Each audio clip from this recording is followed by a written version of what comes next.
ஒன்று கொரிந்தியர் 7ஆம் அதிகாரம். நீங்கள் எனக்கு எழுதின காரியங்களை குறித்து நான் எழுதுகிறது என்னவென்றால், ஸ்திரியை தொடாமல் இருக்கிறது மனுஷனுக்கு நல்லது. ஆகிலும் வேசித்தனம் இராதபடிக்கு அவன் தன் சொந்த மனைவியையும் அவள் தன் சொந்த புருஷனையும் உடையவர்களாயிருக்க வேண்டும். புருஷன் தன் மனைவிக்கு செய்ய வேண்டிய கடமையை செய்ய கடவன். அப்படியே மனைவியும் தன் புருஷனுக்கு செய்ய கடவை. மனைவியானவள் தன் சுய சரீரத்துக்கு அதிகாரி அல்ல, புருஷனே அதற்கு அதிகாரி. அப்படியே புருஷனும் தன் சுய சரீரத்துக்கு அதிகாரி அல்ல, மனைவியே அதற்கு அதிகாரி. உபவாசத்துக்கும் ஜெபத்துக்கும் தடையிராதபடிக்கு இருவரும் சில காலம் பிரிந்திருக்க வேண்டும் என்று சம்மதித்தால் அன்றி ஒருவரை விட்டு ஒருவர் பிரியாதிருங்கள். உங்களுக்கு விரதத்துவம் இல்லாமையால் சாத்தான் உங்களை தூண்டிவிடாதபடிக்கு மறுபடியும் கூடி வாழுங்கள். இதை நான் கட்டளையாக சொல்லாமல் யோசனையாக சொல்லுகிறேன். எல்லா மனுஷரும் என்னை போலவே இருக்க விரும்புகிறேன். ஆகிலும் அவனுக்கு தேவனால் அருளப்பட்ட அவனுக்குரிய வரம் உண்டு. அது ஒருவனுக்கு ஒரு விதமாயும் மற்றொருவனுக்கு வேறு விதமாயும் இருக்கிறது. விவாகம் இல்லாதவர்களையும் கைம்பெண்களையும் குறித்து நான் சொல்லுகிறது என்னவென்றால், அவர்கள் என்னை போல இருந்துவிட்டால் அவர்களுக்கு நலமாயிருக்கும். ஆகிலும் அவர்கள் விரத்தராயிருக்க கூடாதிருந்தால் விவாகம் பண்ண கடவர்கள். வேகிறதை பார்க்கிலும் விவாகம் பண்ணுகிறது நலம். விவாகம் பண்ணிக்கொண்டவர்களுக்கு நான் அல்ல, கர்த்தரே கட்டளையிடுகிறதாவது, மனைவியானவள் தன் புருஷனை விட்டு பிரிந்து போக கூடாது. பிரிந்து போனால் அவள் விவாகம் இல்லாதிருக்க கடவள், அல்லது புருஷனோடு ஒப்புரவாக கடவள்.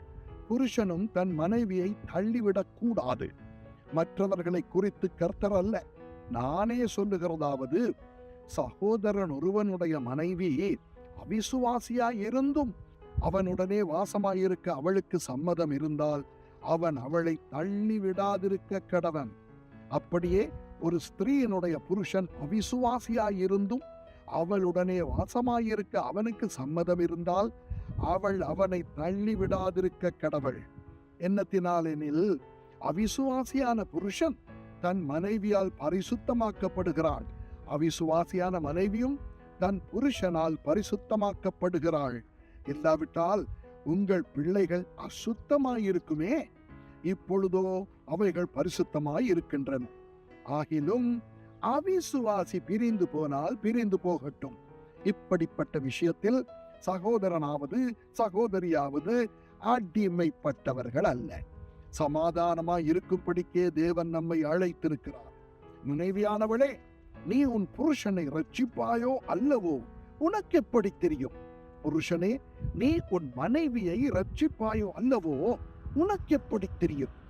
தேவன் அவனுக்கு பகிர்ந்தது எப்படியோ, கர்த்தர் அவனை அழைத்தது எப்படியோ, அப்படியே அவன் நடக்க கடவன்.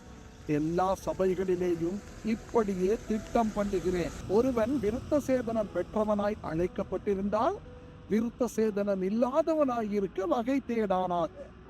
ஒருவன் விருத்த சேதனம் இல்லாதவனாய் அழைக்கப்பட்டிருந்தால் விருத்த சேதனம் பெறாதிருப்பானாக.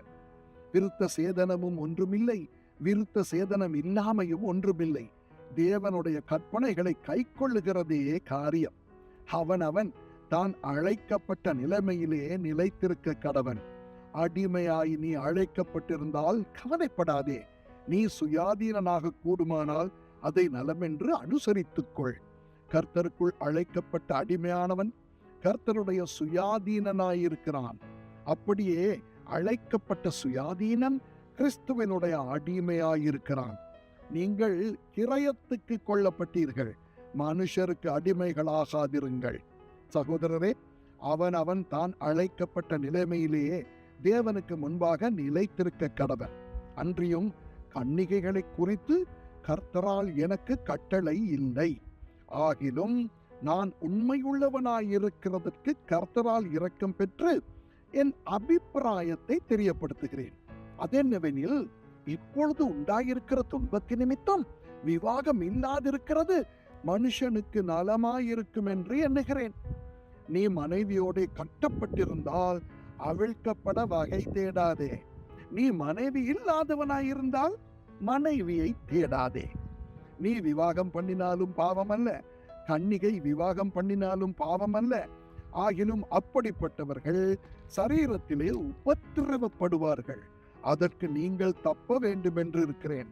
மேலும் சகோதரரே, நான் சொல்லுகிறது என்னவெனில், இனி வரும் காலம் குறுகினதானபடியால் மனைவிகள் உள்ளவர்கள் மனைவிகள் இல்லாதவர்கள் போலவும், அழுகிறவர்கள் அழாதவர்கள் போலவும், சந்தோஷப்படுகிறவர்கள் சந்தோஷப்படாதவர்கள் போலவும், கொள்ளுகிறவர்கள் கொள்ளாதவர்கள் போலவும், இவ்வுலகத்தை அனுபவிக்கிறவர்கள் அதை தகாத விதமாய் அனுபவியாதவர்கள் போலவும் இருக்க வேண்டும்.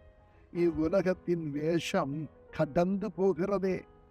நீங்கள் கவலையற்றவர்களாய் இருக்க விரும்புகிறேன். விவாகம் இல்லாதவன் கர்த்தருக்கு எப்படி பிரியமாய் இருக்கலாம் என்று கர்த்தருக்குரியவைகளுக்காக கவலைப்படுகிறான். விவாகம் பண்ணினவன் தன் மனைவிக்கு எப்படி பிரியமாய் இருக்கலாம் என்று உலகத்துக்குரியவைகளுக்காக கவலைப்படுகிறான். அதுபோல மனைவியானவளுக்கும் கன்னிகைக்கும் வித்தியாசம் உண்டு. விவாகம் இல்லாதவள் சரீரத்திலும் ஆத்மாவிலும் பரிசுத்தமாயிருக்கும்படி கர்த்தருக்குரியவைகளுக்காக கவலைப்படுகிறாள். விவாகம் பண்ணினவள் தன் புருஷனுக்கு எப்படி பிரியமாயிருக்கலாம் என்று உலகத்துக்குரியவைகளுக்காக கவலைப்படுகிறாள். இதை நான் உங்களை கண்ணியில் அகப்படுத்த வேண்டும் என்று சொல்லாமல், உங்களுக்கு தகுதியாயிருக்கும் என்றும் நீங்கள் கவலை இல்லாமல் கர்த்தரை பற்றி கொண்டிருக்க வேண்டும் என்றும் உங்கள் சுய பிரயோஜனத்துக்காகவே சொல்லுகிறேன். ஆகிலும் ஒருவன் தன் புத்திரியின் கன்னிகை பருவம் கடந்து போனதினாலே அவள் விவாகம் பண்ணாமல் இருப்பது அவளுக்கு தகுதி அல்லவென்றும், அவள் விவாகம் பண்ணுவது அவசியம் என்றும் நினைத்தால் அவன் தன் மனதின்படி செய்ய கடவன். அது பாவமல்ல, விவாகம் பண்ணட்டும்.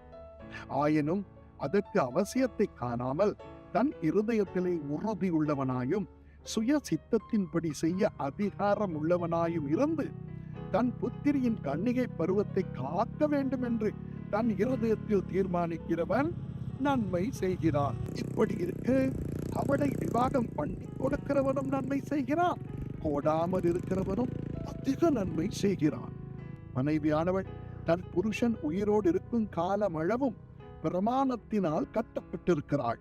தன் புருஷன் மரித்த பின்பு தனக்கு இஷ்டமானவனாயும் கர்த்தருக்குட்பட்டவனாயும் இருக்கிற ஏவனையாகிலும் விவாகம் பண்ணிக்கொள்ள விடுதலையாய் இருக்கிறாள். ஆகிலும் என்னுடைய அபிப்பிராயத்தின்படி அவள் அப்படியே இருந்துவிட்டால் பாக்கியவதியாயிருப்பாள். என்னிடத்திலும் தேவனுடைய ஆவி உண்டென்று எண்ணுகிறேன். ஆமேன்.